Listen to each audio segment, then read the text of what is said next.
It's an everyday thing, it's an everyday thing, it's an everyday thing when you let your nuts hang. Hey, Anthony, Oh yeah, we Yeah. need this what one. are your thoughts on the military gathering that happened today?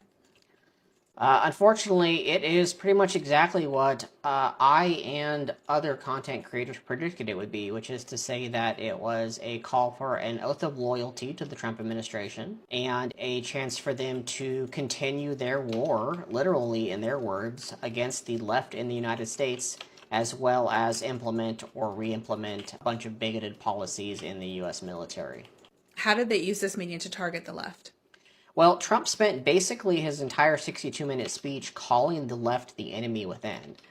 He's, reminded the military leaders that their oath of office essentially calls for them to protect the United States from enemies both foreign and domestic, and he really emphasized domestic. He calls the left the enemy within, and then he tells the military that they should use American cities, which notably tend to be left, as training grounds for the military. So he's suggesting that they go in and take violent military action against U.S. citizens. He tells ICE and presumably the military as well, which he's tried to deploy to U.S. cities previously, that they should do whatever they want to protesters, which are no different from any foreign enemy. And, completely putting aside all of the fascist nonsense for just a moment, although we will certainly talk about that, the idea of the U.S. military attacking American cities as a whole, because he really emphasizes the whole idea of American cities are where the enemy is. American cities, metropolitan areas, account for 90% of the U.S. GDP and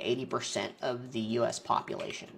So what Trump is really calling for is for the military to attack and disrupt American cities, which account for the majority of the population and economic prosperity of the country. So if they did that, the country would basically fall apart even faster, which I think is part of the plan. So he says all of this, and then he tells these generals there, which these are the top people in the U.S. military. They've earned their stripes. They've come from all over the world at great expense to U.S. taxpayers and, I'm sure huge security concerns to come sit for what essentially is a high school level rant from Trump and Hegseth. And he tells them that if they don't like what they're hearing, they can leave, and then he threatens their careers and futures, right? This is Trump, a notable draft dodger and convicted sexual offender, and Pete Hegseth, a Fox News anchor, speaking this way to some of the top military commanders in the world. And then on top of everything Trump said, which is of course bad enough by itself,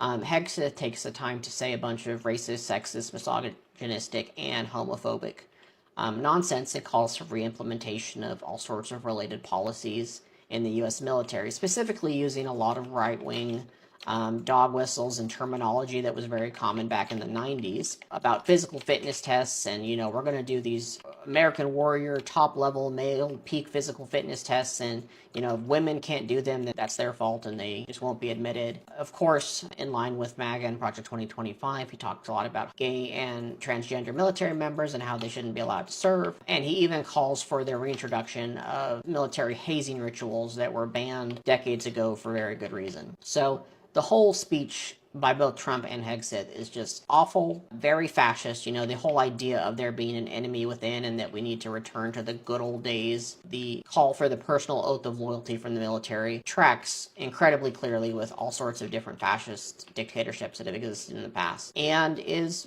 very scary for the path that the United States is going down at this time. This is not about preventing women from serving. We very much value the impact of female troops. Our female officers and NCOs are the absolute best in the world. But when it comes to any job that requires physical power to perform in combat, those physical standards must be high and gender neutral. If women can make it, excellent. If not, it is what it is. If that means no women qualify for some combat jobs, so be it. That is not the intent, but it could be the result. So be it.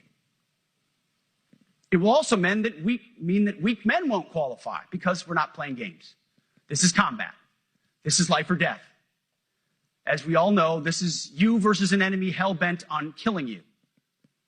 To be an effective, lethal fighting force, you must trust that the warrior alongside you in battle is capable War does not care if you're a man or a woman. Neither does the enemy. Nor does the weight of your rucksack, the size of an artillery round, or the body weight of a casualty on the battlefield who must be carried. This is not about preventing women from serving. We very much value the impact of female troops. Our female officers and NCOs are the absolute best in the world. But when it comes to any job that requires physical power to perform in combat, those physical standards must be high and gender neutral. If women can make it, excellent. If not, it is what it is. If that means no women qualify for some combat jobs, so be it. Today, at my direction, each service will ensure that every requirement for every combat MOS, for every designated combat arms position, returns to the highest male standard only. I'm also directing that warfighters in combat jobs execute their service fitness test at a gender-neutral, age-normed male standard scored above 70%. Simply put, if you do not meet the male-level physical standards for combat positions, cannot pass a PT test, or don't want to shave and look professional, it's time for a new position or a new profession. But if the words I'm speaking today are making your heart sink, then you should do the honorable thing and resign. For too long, we've promoted too many uniformed leaders for the wrong reasons, based on their race, based on gender quotas, based on historic so-called firsts. We became the woke department. No more identity months, DEI offices, dudes in dresses. No more climate change worship. No more division, distraction, or gender delusions. We are done with that. Each service will ensure that every requirement for every combat MOS, for every designated combat arms position, returns to the highest male standard only. This is not about preventing women from serving. If women can make it, excellent. If not, it is what it is. If that means no women qualify for some combat jobs, so be it. Frank? The military just became so much more dangerous for women. In 2004, when I was 19 and stationed overseas, I was strangled and assaulted by a military officer. Now, mind you, this was 1 year before the anonymous reporting option came out, which helped advocate for victims of sexual assault. And today, Pete Hegseth described how he's going to roll back those changes. I can tell you the hell that it is when you report something in the military as a young 19-year-old E2 stationed overseas. I'll leave out all of the details, but it wasn't someone I knew, and they were tried in a court of their peers and sentenced to prison. So justice was served. It was the scariest thing I've ever been through in my entire life. It would have happened a year later. I would have had many more resources to help me. The military just became so much more dangerous. Embarrassing because I'm speaking in front of people who have a job that other people don't want, but now you have a job that everybody wants. So I think that has to make you feel good. It's one of the reasons I love being here today, because I wanted to say that. I have to say that everybody wants to be in the Army, the Navy, the Air Force, the Marines. If you think the Coast Guard and Space Force. And you must have felt like hell when you have a wife or a husband at home, and you used to read the numbers that we can't get people to join the Army, Navy, Air Force, Marines, Coast Guard. You must have felt like, I have a job that nobody wants. That doesn't feel good. Well, now you have a job that is brimming over with people wanting it. They want it. And you're able to get a much higher quality because now you have your choice. You want so many. And we're going to have many, many people that aren't going to be able to join because of the fact that we don't need them at this moment. But think of it, what a difference that is from, I could just imagine 2 years ago, you're reading front page articles in the New York Times, of course, and Wall Street Journal. They always give us unfair stories. But they played it so big. They were playing it so big. Nobody wants to join the Army, the Marines, the Air Force. They don't want to join. They don't want to join the Coast Guard at all. Nobody wants to join. Nobody wants to join our police forces. Our police forces also. It's almost went hand in hand.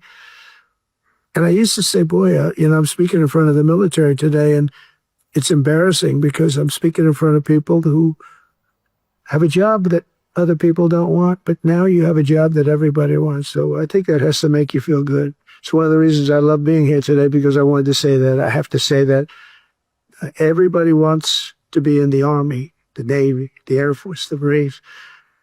If you think the Coast Guard and Space Force, our beautiful Space Force, it's a whole different world. And now they're signing up, by the way, seriously big numbers for the police. Dangerous job, isn't it? Huh? Fire department. But that's the paving the way for progress once thought almost impossible. I mean, a year ago, you wouldn't have thought that was possible. Hey, did y'all catch how he just be throwing words in there? It's like he's reading a teleprompter and then the sentence ends at the end of the teleprompter and then he got to go back to the beginning. Just check this out. Me, the Navy, the Air Force, the Marines. If you think the Coast Guard and Space Force, our beautiful Space Force, it's a whole different world. And now they're signing up, by the way, seriously big numbers for the police. Dangerous job, isn't it? Huh? Fire department. But that's the paving the way for progress once thought almost impossible. I mean, a year ago, you wouldn't have thought that was possible. A year ago, they were talking about making the military smaller because they can't get the people to join. We're thinking about making it larger because we have so many people. And it's nice to